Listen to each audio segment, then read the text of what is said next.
Hello and welcome. I am Jerry Cham from Computer Coach NG. Today I'm going to show you how to convert your MS Excel document to PDF. That is, how to save from Excel direct to PDF. It is a very simple task.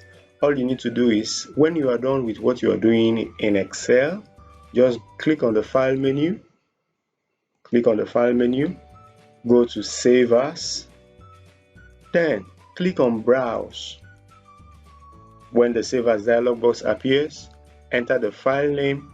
For my own is distribution registration form, and under the Save As text box, click on it, scroll down to PDF, then you click Save. Of course, I'm saving my document. Okay, let's make it desktop for clarity purposes.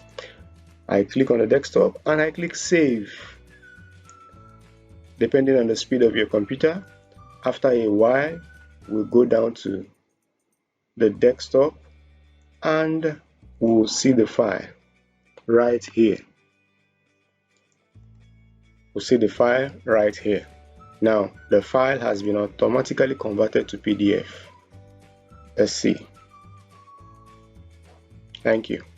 Okay, if you like our videos, why not click the thumbs button, give us a like, and don't forget to subscribe. However, if you don't like our videos, why not tell us what to do to serve you better? Thank you.